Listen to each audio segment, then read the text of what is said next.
तो सुगन जी, आप जो है भिलवाड़ा के मंगलपुरा पास गांव के रहने वाले हैं। अभी 20 जून को आपकी शादी जो है बहुत रीति से बहुत बढ़िया तरीके से आपके गांव में संपन्न हुई। आप अपने नेवरिया से पप्पू जी साहब भी हमारे साथ में हैं, आपके साथ आपकी शादी हुई। तो ये बहुत अच्छा बधाई का विषय है, शुभकामना देते हैं हम आपको। लेकिन हम ये जानना चाहते हैं आज आपसे कि आपने जो अच्छे कई लोग ये नहीं कर पाते हैं, कई परिवारों को देखा है मैंने कि वो पति जो है वो बाबा साहब के विचारों में बात करता है, लेकिन घर में बाकी सारी दुकानें भी चलाता है, और जो पत्नी है घर में वो अलग ही तरह चलती है या फिर तालमेल पूरा नहीं बैठता। लेकिन आपने दोनों भाई बहन और परिवार मिलकर के आपने जो बाबा साहब के अनुसार जो शादी किया है, ये जो आपने यहाँ तक जो मानसिकता बनाई है, इसके पीछे का राज क्या है, बताइए कुछ। मैं जब से पैदा हुई ऐसा धर्म में हुई, मुझे उसमें कभी समानता नहीं मिली। और जब से बाबा साहब के बारे में पढ़ा और बौद्ध धर्म के बारे में पढ़ा, मेरे को समानता मिली, अधिकार मिले। और हम दोनों का परिचय भी हमारे विचारों से ही हुआ, बाबा साहब के विचारों से ही हम दोनों मिले। और इसी तरीके से हमने शादी करने की पहले ही सोच रही थी। और पप्पू जी की तरफ घुमाना कैमरा संतोष। पप्पू जी, हम आपसे बात करना चाहेंगे कि आप चित्तौड़ जिले के गंगरार तहसील के पास में नेवरिया के रहने वाले हैं, और अभी जो आपका शादी बहुत बढ़िया तरीके से बहुत रीति से हुआ है, हम आपका स्वागत करते हैं। आप बिल्कुल नए युवा हैं, आपने जो ये जो बाबा साहब के विचारों के अनुसार शादी की, आपको किस तरह की परेशानी आई, कुछ बताएं। सामाजिक परेशानी आई, किस तरह की बताएं। ये कोई मतलब जैसे सब करते हैं वैसे करना चाहिए हमको। हाँ, वो वही औरतें वही लोग। हाँ, तो वही सिस्टम। हाँ, तो आगे चल के जब आपने ससुराल में सारा वातावरण बना करके बहुत रीति से शादी किया, तो कैसा लगता है आपको, क्या है ऐसा बदलाव में आपका आगे ये बदलाव कितना कारगर रहेगा, क्या कितना आप आगे चल पाएंगे, आज क्या विचारधारा आपकी, बताइए इसको आगे विषय। आगे जैसे ये हुआ, जैसे मेरे जो पर्सनल काम होंगे, जी जी, जैसे मेरे मम्मी पापा, हाँ, दादाजी तो अलग बात होती जी जी, हाँ, वो मेरे हिसाब से जैसे कि एक नई विचारधारा थी, उसी प्रकार उनको लेके चलेंगे। बाबा साहब के विचारों के अनुसार आप आगे बढ़ते रहेंगे, ऐसा पूरा सोचते हैं। अच्छा, क्या नाम है आपका? राजकुमार जी, आप जो है सुगंध जी के भाई हैं, मंगलपुरा के रहने वाले हैं। आपने अगर कहीं कट पीस हो तो काट के दूसरा बनाना।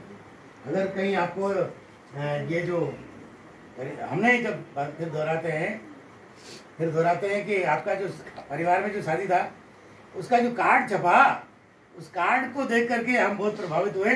हमारी टीम जो है राजस्थान में, उन्होंने आप सबने बधाई भेजा है, और ये लंबी बधाई चलती रहेगी, फेसबुक पे व्हाट्सएप पे चलती रहेगी, दुनिया भर में एक अच्छा नाम हुआ है।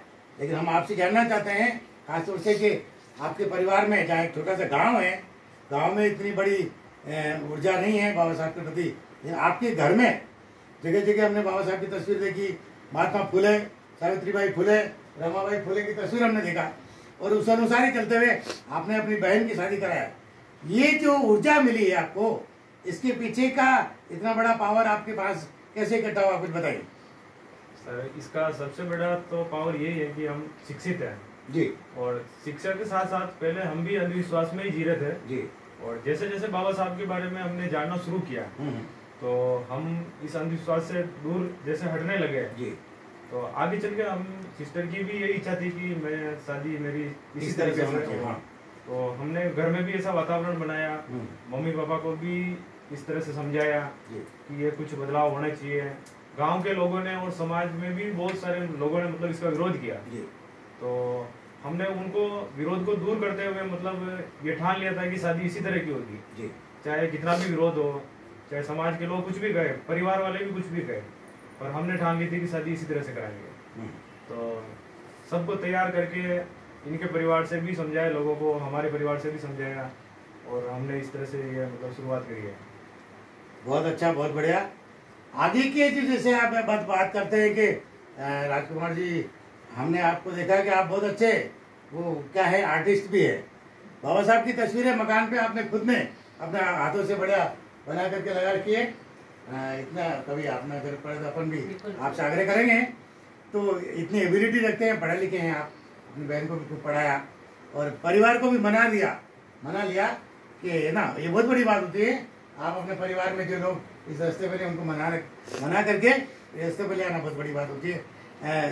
राजकुमार जी, हम बात करना चाहते हैं कि अपनी बहन की शादी तो आपने बाबा साहब के विचारों के अनुसार कर दिया, लेकिन बाकी भी जो सामाजिक कार्यक्रम होते हैं उनको यदि जब जरूरत पड़ेगी तब आप क्या वापस उन्हीं पुरानी व्यवस्था से करेंगे या फिर कोई बाबा साहब के विचारों के अनुसार ही सारे सामाजिक कार्यक्रम करते चले जाएंगे? इस विषय में कुछ बताएं सर। यहाँ से मतलब शुरुआत हो चुकी है जी जी। बाबा साहब के मिशन की इसकी शुरुआत हो चुकी है। आगे के हमारे परिवार में सारे काम इसी तरीके से होंगे। अब पहले वाला जो भी रीति रिवाज है उसको हम बिल्कुल छोड़ने की शुरुआत कर चुके हैं और बहुत सारे प्रोग्राम हम छोड़ भी चुके हैं। जितने भी अंधविश्वास के मतलब ऐसे थे जिनकी हमारे परिवार में जरूरत नहीं है उनको हम छोड़ चुके हैं, और आगे आने वाले समय में भी जो हमारे परिवार में होंगे कार्यक्रम वो इसी तरीके से होंगे। समाज को इस विषय में आप क्या संदेश देना चाहेंगे? समाज को तो मैं ये संदेश देना चाहूंगा कि हमको मतलब शिक्षा पे ज्यादा जोर देना है।